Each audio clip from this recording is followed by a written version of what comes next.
Hi friends, आप सभी कैसे हैं। उम्मीद करती हूँ दोस्तों आप लोग बहुत अच्छे होंगे। आप सभी का स्वागत है, वंदन है, अभिनंदन है। आप सभी को बताना चाहूँगी, इस चैनल पे तैयारी करते हैं हिंदी विषय के उच्च स्तरीय प्रतियोगी परीक्षाओं की, जिसके अंतर्गत दोस्तों आज हम पढ़ेंगे इंस्पेक्टर माता दिन चाँद पर। यह व्यंग्य रचनाकार है हरिशंकर परसाई, उन्हीं की रचना है और यह व्यंग्य रचना है। व्यंग्य के माध्यम से जो है कि कहते हैं परसाई जी उस समय के शासन प्रशासन की व्यवस्थाओं पे जो है कि आवाज़ उठाने का कार्य किए हैं। इसके माध्यम से आप बहुत सारी चीज़ों को सीख पाएंगे दोस्तों। और बदलते हुए परीक्षा पैटर्न के में जब आप देखेंगे तो बीच से कथन पूछे जा रहे हैं या कथन किसके हैं और किस कहानी के हैं। तो दोस्तों पूरी कहानी पढ़ना अब हर पाठक की मजबूरी बन गई है, क्योंकि यदि आप पूरी कहानी नहीं पढ़ेंगे तो प्रश्न का उत्तर नहीं दे पाएंगे। और इसके माध्यम से वैज्ञानिकों पर भी इन्होंने आरोप लगाया है और हनुमान जी के मंदिर का जिक्र है, भगवान राम का जिक्र है। चाँद सरकार ने भारत सरकार को पत्र लिखा है, पत्र के माध्यम से यह वार्तालाप होगी जिसमें यमराज का जिक्र हुआ है। और पृथ्वीयान भेजा जाता है, माता दिन चाँद पर जाते हैं, पृथ्वीयान के माध्यम से चाँद पर जाते हैं। और आप देखेंगे कि बहुत सारी चीज़ें यहाँ पे वैज्ञानिक कहते हैं चाँद पर जीवन नहीं है, लेकिन कहानी के माध्यम से आप आगे देखिए। और एमडी साहब वैज्ञानिक झूठ बोलते हैं, एमडी साहब ने कहा कि वैज्ञानिक लोग झूठ बोलते हैं। और तर्क दिया है, चाँद का उजला हिस्सा देखा कहाँ पर, मैं चाँद का अंधेरा पक्ष देख कर आया हूँ। और संस्कृतियों का आदान प्रदान है, हमारे यहाँ क्या होता है, क्या होना चाहिए, इन सब चीज़ों का इस पर बहुत ज़्यादा जिक्र किया हुआ है। आइए दोस्तों हमारे साथ पूरी रचना को पढ़ने का कार्य कीजिए, क्योंकि यह कहानी 21 कहानियों में भी इंस्पेक्टर माता दिन चाँद पर लगा हुआ है। हरिशंकर परसाई का यह व्यंग्य रचना है। और प्रेमचंद के फटे जूते भी इन्होंने लिखा है। बहुत सारे ये रचनाएं लिखे हैं। इनकी कुछ हास्य व्यंग्य रचनाएं हैं जिनका जिक्र हम कर देते हैं, आप नोट डाउन कर लीजिएगा। विकलांग श्रद्धा का दौर बार बार पूछा जाता है, दो नाक वाले लोग, आध्यात्मिक पागलों का मिशन, पवित्रता का दौर, पुलिस मंत्री का पुतला, वह जो आदमी, नया साल, घायल वसंत, संस्कृति, बारात की वापसी, एक मध्यम वर्गीय कुत्ता, सुदामा का चावल, अकाल उत्सव, खतरे ऐसे भी, कंधे श्रवण कुमार, 10 दिन का अनशन, अपील का जादू, जैसे उनके दिन फिरे, भोला राम का जीव, ये भी लगा हुआ है इकाई 10 में। इसे भी हम पढ़ेंगे। हंसते हैं रोते हैं, ग्रीटिंग कार्ड और राशन कार्ड, उखड़े खंभे, शर्म की बात पर, ताली पीटना, पीटने में फर्क, बदचलन, एक अशुद्ध बेवकूफ़, भारत को चाहिए जादूगर, भगत की गन, मंडन, इंस्पेक्टर माता दिन चाँद पर जो हम आपके साथ पढ़ रहे हैं, तट की खोज, खेती, बहुत सारी रचनाएं इन्होंने किया है दोस्तों, जिसके माध्यम से आप बहुत चीज़ों को सीख पाएंगे। अपराधों पे भी बातचीत किए हैं ये, और प्रशासन पे तो पूरी तरीके से इन्होंने जो है कि आवाज़ अपनी बुलंद की है। और पुलिस का मानवतावाद आप देख पाएंगे। फांसी पर ईश्वर चढ़ेगा जब फांसी होगी, मुहावरा है ऊपर से हो रहा है। और माता दिन ने हमारी संस्कृति पर व्यंग किया हुआ है। तो आइए आप मेरे साथ पूरी रचना को पढ़िए दोस्तों, अब आप समझ पाएंगे। यह व्यंग्य रचना है। वैज्ञानिक कहते हैं चाँद पर जीवन नहीं है, सीनियर पुलिस इंस्पेक्टर माता दिन डिपार्टमेंट में एमडी साहब हैं। क्या है? माता दिन पूछा जाएगा क्या है, तो आप लिखेंगे डिपार्टमेंट में एमडी साहब कहते हैं। इनका पूरा नाम है सीनियर पुलिस इंस्पेक्टर माता दिन, तो आप बताएंगे डिपार्टमेंट में एमडी साहब हैं। वैज्ञानिक झूठ बोलते हैं, वहाँ हमारे जैसे ही मनुष्य की आबादी है। कहाँ पे? चाँद की बात हो रही है। विज्ञान ने हमेशा इंस्पेक्टर माता दिन की मात खाई है।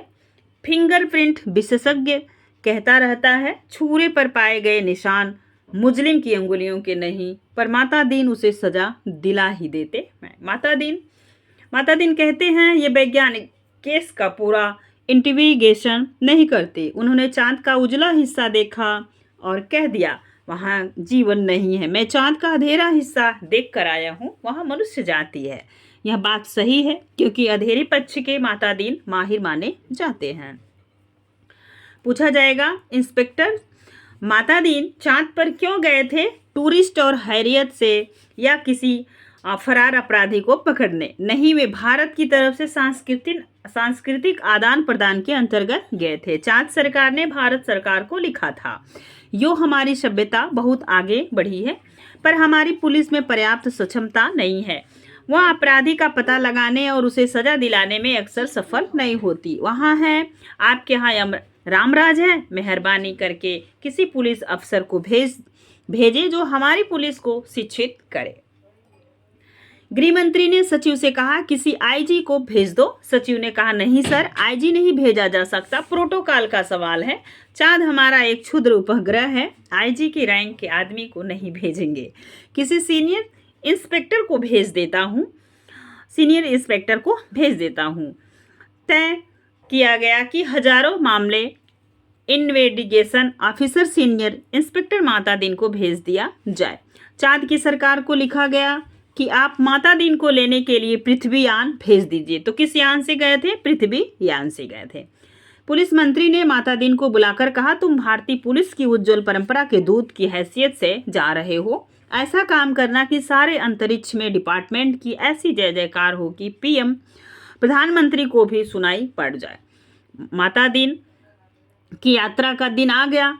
एक यान अंतरिक्ष अड्डे पर उतरा। माता दीन सबसे विदा लेकर यान की तरफ बढ़े। वे धीरे धीरे कहते जा रहे थे, प्रीविस नगर कीजे सब काजा, हृदय राख कौशलपुर राजा। यान की पहुंचकर माता दीन ने मुंशी अब्दुल गफूर को पुकारा। मुंशी, जब यान के पास वो पहुंच गए तो मुंशी साहब को वो पुकार रहे हैं। मुंशी गफूर ने एड़ी मिलाकर सैल्यूट फटकारा, बोला, जी पिक्सटसा, FIR रख दी जी पेक्सा, और रोगनामचे का नमूना जी पेक्सा। वे यान में बैठने लगे। हवलदार बलभद्र को बुलाकर कहा, हमारे घर में जचकी के बखत अपने खटला पत्नी को मदद के लिए भेज देना। बलभद्र ने कहा, जी पेक्सा, मतलब पेक्सा करके उनका अभिवादन कर रहे हैं, जी पेक्सा। गफूर ने कहा, आप बेफिक्र रहें पेक्सा, मैं अपने मकान पत्नी को भी भेज दूंगा। खिदमत के लिए माता दीन ने यान के चालक से पूछा, ड्राइविंग लाइसेंस है? जी हाँ साहब। और गाड़ी में बत्ती ठीक है? जी ठीक है। माता दीन ने कहा, सब ठीक ठाक होना चाहिए, वरना हरामजादे का बीच अंतरिक्ष में चालान कर दूंगा। चंद्रमा से आए चालान ने कहा, हमारे यहाँ आदमी से इस तरह नहीं बोलते। माता दीन ने कहा, जानता हूँ बे, तुम्हारी पुलिस कमजोर है, अभी मैं उसे ठीक करता हूँ। माता दीन यान में कदम रख ही रहे थे कि हवलदार राम सजीवन भागता हुआ आया, बोला, पेक्सा, SP साहब के घर में से कहे हैं कि चांद से एड़ी चमकाने का पत्थर लेके आना। ये प्रश्न पूछा हुआ है, यदि आप प्रीवियस ईयर लगा रहे होंगे, चांद से एड़ी चमकाने का पत्थर किस कहानी के माध्यम से इसका जिक्र हुआ है, तो आप बताइएगा। इंस्पेक्टर माता दीन चांद पर, ये चांद से क्या लाए थे? एड़ी चमकाने के पत्थर। ठीक है, आगे चलते। माता दीन खुश हुए, बोले, कह देना बाई साहब से जरूर लेता आऊँगा। वे यान में बैठे और यान उड़ चला। पृथ्वी के वायुमंडल से यान बाहर निकला ही था कि माता दीन ने चालक से कहा, अबे हॉर्न क्यों नहीं बजाता? चालक ने जवाब दिया, आसपास लाखों मील में कुछ नहीं है। माता दीन ने डांटा, मगर रूल इज रूल, हॉर्न बजाता चल। चालक अंतरिक्ष में हॉर्न बजाता हुआ यान को चांद पर उतार लाया। अंतरिक्ष अड्डे पर पुलिस अधिकारी माता दीन के स्वागत के लिए खड़े थे। माता दीन रोप से उतरे और उन अफसरों के कंधे पर नजर डाली। वहां किसी के स्टार नहीं थे, फीते भी किसी के नहीं लगे थे। लिहाजा माता दीन ने एड़ी मिलाना और हाथ उठाना जरूरी नहीं समझा। फिर उन्होंने सोचा, मैं यहाँ इंस्पेक्टर की हैसियत से नहीं, सलाहकार की हैसियत से आया हूँ। माता दीन को वे लोग लाइन में ले गए और अच्छे से बंगले में इन्हें टिका दिया। एक दिन आराम करने के बाद माता दीन ने काम शुरू कर दिया। पहले उन्होंने पुलिस लाइन का मुलाहजा किया। शाम को उन्होंने आईजी से कहा, आपके यहाँ पुलिस लाइन में हनुमान जी का मंदिर नहीं है? हमारे रामराज में पुलिस लाइन में हनुमान जी हैं, और वास्तव में हर मंदिर में हनुमान जी हैं भारत के, तो लगभग आप देख पाएंगे। आईजी ने कहा हनुमान कौन है, हम नहीं जानते। माता दिन ने कहा हनुमान का दर्शन हर कर्तव्य परायण पुलिस वाले के लिए जरूरी है। हनुमान सुग्रीव के यहाँ स्पेशल ब्रांच में थे, उन्होंने सीता माता का पता लगाया था। एम्बस्टन का मामला था, दफा 362, याद रखिएगा दफा। हनुमान जी ने रावण को सजा वहीं दे दी, उसकी प्रॉपर्टी में आग लगा दी। पुलिस को यह अधिकार होना चाहिए कि अपराधी को पकड़ना और वही सजा दे दी, अदालत में जाने का झंझट नहीं। मगर यह सिस्टम अभी हमारे राम राज में भी चालू नहीं हुआ है। हनुमान जी के काम से भगवान राम बहुत खुश हुए वे उन्हें अयोध्या ले आए और टाउन्स ड्यूटी में तैनात कर दिया। वहीं हनुमान हमारे आराध्य देव हैं, मैं उनकी फोटो लेता आया हूँ। उस पर से मूर्तियाँ बनवाइए और हर पुलिस लाइन में स्थापित करवाइए। थोड़े ही दिनों में चांद की हर पुलिस लाइन में हनुमान जी स्थापित हो गए। माता दीन जी उन कारणों का अध्ययन कर रहे थे जिनसे पुलिस लापरवाह और अलाल हो गई है। वहाँ अपराधों पर ध्यान नहीं देती, कोई कारण नहीं मिल रहा था। एकाएक उनकी बुद्धि में एक चमक आई। उन्होंने मुंशी से कहा जरा तनख्वाह का रजिस्टर बताओ। तनख्वाह का रजिस्टर देखा तो सब समझ गए, कारण पकड़ में आ गया। शाम को उन्होंने पुलिस मंत्री से कहा मैं समझ गया कि आपकी पुलिस मुस्तैद क्यों नहीं है। आप इतनी बड़ी तनख्वाह देते हैं, इसलिए सिपाही को 500, थानेदार को 1000। ये क्या मजाक है? आखिर पुलिस अपराधी को क्यों पकड़े? हमारे यहाँ सिपाही को 100, इंस्पेक्टर को 200, तो वे 24 घंटे जुर्म की तलाश करते हैं। आप तनख्वाहें फौरन घटाइए। पुलिस मंत्री ने कहा मगर यह तो अन्याय होगा, अच्छा वेतन नहीं मिलेगा तो वे काम ही क्यों करेंगे? माता दिन ने कहा इसमें कोई अन्याय नहीं, आप देखेंगे कि पहली घटी हुई तनख्वाह मिलते ही आपकी पुलिस की मनोवृत्ति में क्रांतिकारी परिवर्तन हो जाएगा।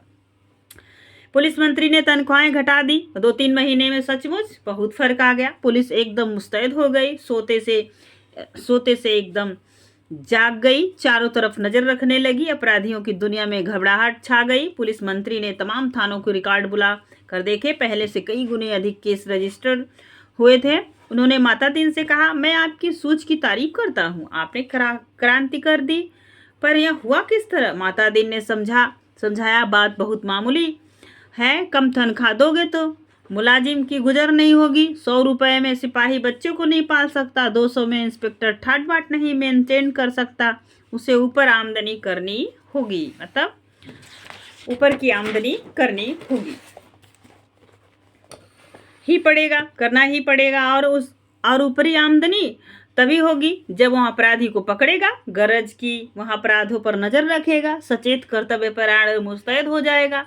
हमारे यहाँ जो है कि मुस्तैद हो जाएगा। हमारे यहाँ राम राज के स्वच्छ और सक्षम प्रशासन का यही रहस्य। चंद्रलोक में इस चमत्कार की खबर फैल गई। लोग माता दिन को देखने आने लगे कि यह आदमी कैसा है जो तनख्वाह कम करके सक्षमता ला देता है। पुलिस के लोग भी खुश थे। वे कहते हैं गुरु आप इधर न पधारते तो हम सभी कोरी तनख्वाह से ही गुजर करते रहते। सरकार भी खुश थी कि मुनाफे का बजट बनने वाला था। आधी समस्या हल हो गई। पुलिस अपराधी पकड़ने लगी और मामले की जांच विधि में सुधार करना रह गया। अपराधी को पकड़ने के बाद उसे सजा दिलाना माता दिन इंतजार कर रहे थे कि कोई बड़ा केस हो जाए तो नमूने के तौर पर उसका इन्वेस्टिगेशन कर बताएं।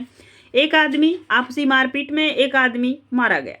एक दिन आपसी मारपीट में एक आदमी मारा गया। माता दिन कोतवाली में आकर बैठ गए और बोले नमूने के लिए एक केस का इन्वेस्टिगेशन मैं करता हूँ, आप लोग सीखिए। यह कत्ल का केस है। कत्ल के केस में एविडेंस बहुत पक्का होना चाहिए। कोतवाल ने कहा पहले कातिल का पता लगाया जाएगा, तभी तो एविडेंस इकट्ठा किया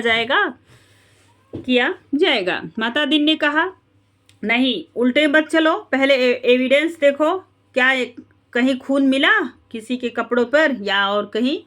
एक इंस्पेक्टर ने कहा हाँ, मारने वाले तो भाग गए थे, मृतक सड़क पर बेहोश पड़ा था, एक भला आदमी वहां रहता है, उसने उठाकर अस्पताल भेजा। उस भले आदमी के कपड़े पर खून के दाग लग गए हैं। माता दिन ने कहा उसे फौरन गिरफ्तार करो। कोतवाल ने कहा मगर उसने तो मारते हुए आदमी को मदद की थी। माता दिन ने कहा वह सब ठीक है, पर तुम खून के दाग ढूंढने और कहाँ जाओगे? जो एविडेंस मिल रहा है उसे तो कब्जे में करो। वह भला आदमी पकड़कर बुलवा लिया गया। उसने कहा मैंने तो मरते आदमी को अस्पताल भिजवाया था, मेरा क्या कसूर है? चांद की पुलिस उसकी बात से एकदम प्रभावित हुई। माता दिन प्रभावित नहीं हुए। सारा पुलिस महकमा उत्सुक था कि अब माता दिन क्या तर्क निकालते हैं। माता दिन ने उससे कहा, पर तुम झगड़े की जगह गए क्यों? उसने जवाब दिया, मैं झगड़े की जगह नहीं गया था, नहीं गया, मेरा वहाँ मकान है, झगड़ा मेरे मकान के सामने हुआ। अब फिर माता दीन की प्रतिभा की परीक्षा थी। सारा महकमा उत्सुक देख रहा था। माता दीन ने कहा, मकान तो ठीक है, पर मैं पूछता हूँ झगड़े की जगह जाना ही क्यों गए तुम झगड़े की जगह पे? इस तर्क का कोई जवाब नहीं था। वह बार बार कहता, मैं झगड़े की जगह नहीं गया, मेरा वही मकान है। क्या कह रहा था? मेरा वही मकान है। माता दीन उसे जवाब देते, सो ठीक है, पर झगड़े की जगह जाना ही क्यों? इस तर्क प्रणाली से पुलिस के लोग बहुत प्रभावित हुए। अब माता दीन ने इन्वेस्टिगेशन का सिद्धांत समझाया। देखो, आदमी मर गया है तो यहाँ पक्का है, किसी ने उसे जरूर मारा, कोई कातिल है, किसी को सजा होनी है। सवाल है किसको सजा होगी? पुलिस के लिए यह सवाल इतना महत्व नहीं रखता जितना यह सवाल कि जुर्म किस पर साबित हो सकता है या किस पर साबित होना चाहिए। कत्ल हुआ है तो किसी मनुष्य को सजा होगी ही, मारने वाले को होती है या बेकसूर को? यह आपने सोचने की बात नहीं है। मनुष्य सब बराबर है, सब में उसिया परमात्मा का अंश है। हम भेदभाव नहीं करते। यहाँ पुलिस का मानवतावाद है। दूसरा सवाल है कि इस पर जुर्म साबित होना चाहिए, इसका निर्णय इन बातों से होगा। क्या वह आदमी पुलिस के रास्ते में आता है? क्या उसे सजा दिलाने से ऊपर के लोग खुश होंगे? माता दीन को बताया गया कि वह आदमी भला है, वह पुलिस अन्याय करे तो विरोध करता है। जहां तक ऊपर के लोग का सवाल है, वह वर्तमान सरकार का विरोधी राजनीतिक वाला है। माता दीन ने टेबल ठोक कर कहा, फर्स्ट क्लास केस, पक्का एविडेंस और ऊपर का सपोर्ट। एक इंस्पेक्टर ने कहा, पर हमारे गले यह बात नहीं उतरती है कि एक निरपराध भले आदमी को सजा दिलाई जाए। माता दीन ने समझाया, देखो, मैं समझा चुका हूं कि सब में उसी ईश्वर का अंश है। सजा इसे हो या कातिल को, फांसी पर तो ईश्वर ही चढ़ेगा ना। फिर तुम्हें कपड़ों पर खून मिल रहा है, इसे छोड़कर तुम कहाँ खून ढूंढते फिरोगे? तुम तो भरो FIR। माता दीन जी ने FIR भरवा दी, बखत जरूरत के लिए जगह खाली छुड़वा दी। दूसरे दिन पुलिस कोतवाल ने कहा, गुरुदेव, हमारी तो बड़ी आफत है। तमाम भले आदमी आते हैं और कहते हैं, उस बेचारे बेकसूर को क्यों फंसा रहे हो? ऐसा तो चंद्रलोक में कहीं कभी नहीं हुआ। बताइए, हम क्या जवाब दें? हम तो बहुत शर्मिंदा है। माता दीन ने कोतवाल से कहा, घबराओ मत, शुरू में इस काम में आदमी को शर्म आती है, आगे तुम्हें बेकसूर को छोड़ने में शर्म आएगी। इस चीज का जवाब है। अब आपके पास जो आए उससे कह दो, हम जानते हैं वह निर्दोष है, पर हम क्या करें? यह सब ऊपर से हो रहा है। कोतवाल ने कहा, तब वे SP के पास जाएंगे। माता दीन बोले, SP भी कह दें कि ऊपर से हो रहा है, तब वे IG के पास शिकायत करेंगे तो भी कह देंगे ऊपर से हो रहा है। आप याद रखिएगा, IG भी कहें कि वो ऊपर से हो रहा है, तब वे लोग पुलिस मंत्री के पास पहुंचेंगे। पुलिस मंत्री भी कहेंगे, भैया मैं क्या करूं, यह ऊपर से हो रहा है। तो प्रधानमंत्री के पास जाएंगे, प्रधानमंत्री भी कहें कि मैं क्या जानता हूं, यह निर्दोष है, पर यह ऊपर से हो रहा है। कोतवाल ने कहा, तब वे, माता दीन ने कहा, तब क्या? तब वे किसके पास जाएंगे? भगवान के पास ना। मगर भगवान से पूछकर कौन लौट सका? कोतवाल चुप रह गया, वह इस महान प्रतिभा से चमत्कृत था। माता दीन ने कहा, यह मुहावरा ऊपर से हो रहा है हमारे देश में 25 सालों से सरकारों को बचा रहा है, तुम इसे सीख लो। केस की तैयारी होने लगी। माता दीन ने कहा, चार 6 चश्मदीद गवाह लाओ। कोतवाल, चश्मदीद गवाह कैसे मिलेगा? जब किसी ने उसे मारते देखा ही नहीं तो चश्मदीद गवाह कोई कैसे होगा? माता दीन ने सिर ठोक लिया, किन बेवकूफ़ों के बीच फंसा दिया गवर्नमेंट ने।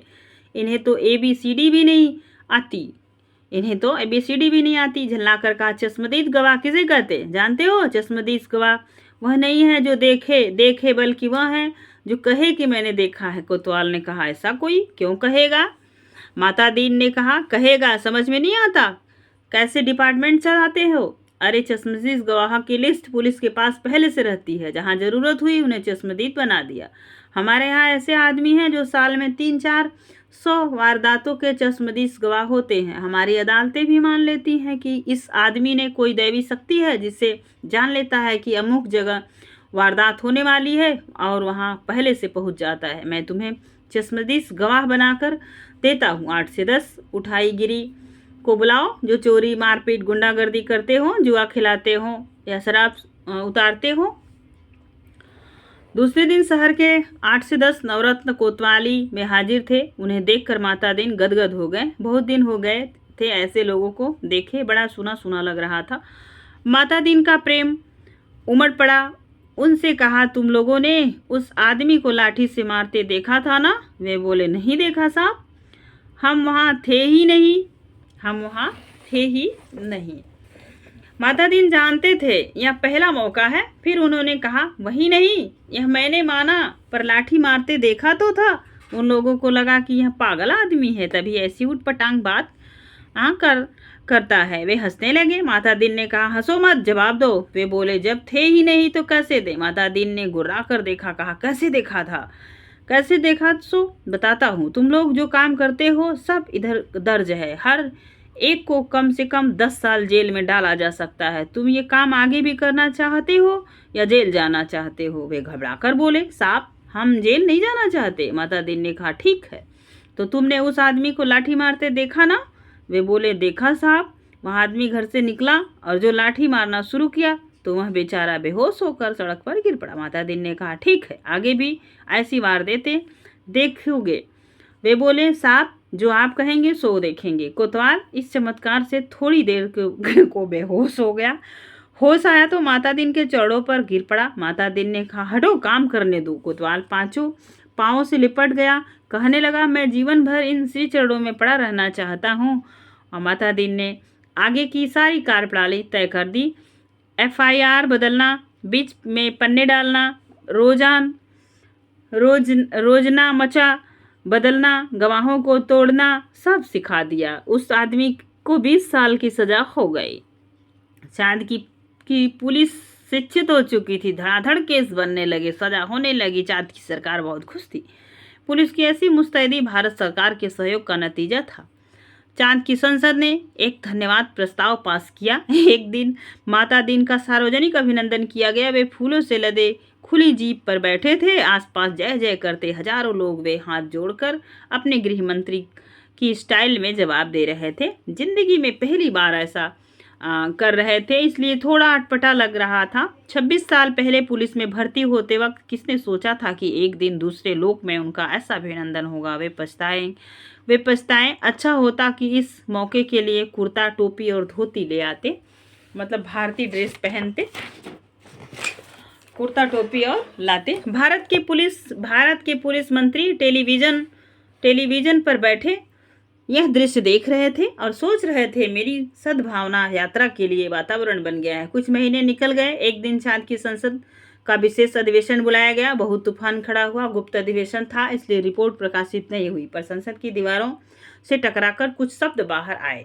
सदस्य गुस्से से चिल्ला रहे थे, कोई बीमार बाप का इलाज नहीं करता, डूबते बच्चों को कोई नहीं बचाता, जलते मकान की आग कोई नहीं बुझाता, आदमी जानवर से बदतर हो गया है, सरकार फौरन इस्तीफा दे। दूसरे दिन चांद के प्रधानमंत्री ने माता दीन को बुलाया। माता दीन ने देखा वे एकदम बूढ़े हो गए थे। लगाए कई रात सोए नहीं।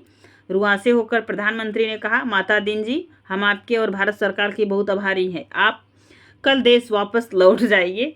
माता दीन ने कहा, मैं तो टर्म खत्म करके ही जाऊंगा। प्रधानमंत्री ने कहा, आप बाकी टर्म का वेतन ले जाइए, डबल ले जाइए, तिबल ले जाइए।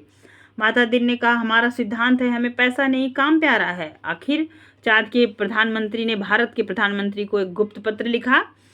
चौथे दिन माता दीन को वापस लौटने के लिए अपने IG का ऑर्डर मिल गया। उन्होंने SP साहब के घर के लिए एड़ी चमकाने का पत्थर यान में रखा और चांद से विदा हो गए।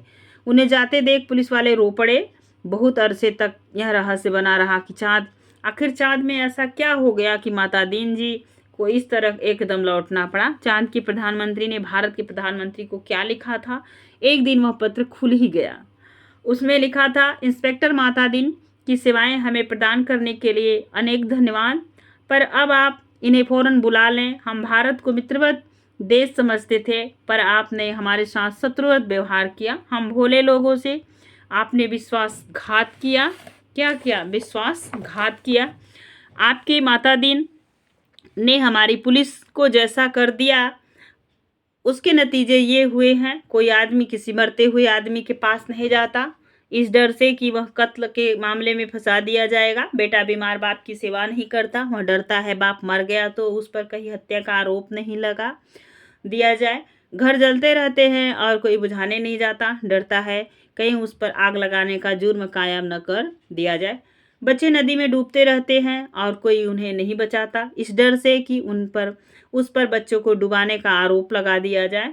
सारे मानवीय संबंध समाप्त हो रहे हैं। माता दीन जी ने आपकी आधी संस्कृति नष्ट कर दी है। अगर वे यहाँ रहे तो पूरी संस्कृति नष्ट कर देंगे। उन्हें फौरन रामराज में बुला लिया जाए। तो ये रहा मास्टर जो है कि इंस्पेक्टर माता दीन चाँद पर कहानी दोस्तों, जो 21 कहानियों में इसका भी जिक्र हुआ है, आपके सिलेबस में है।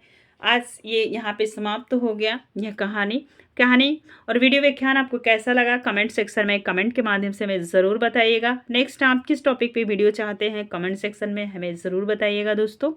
यदि वीडियो व्याख्यान पसंद आए तो प्लीज़ लाइक कीजिएगा, अपने दोस्तों में साझा कीजिएगा।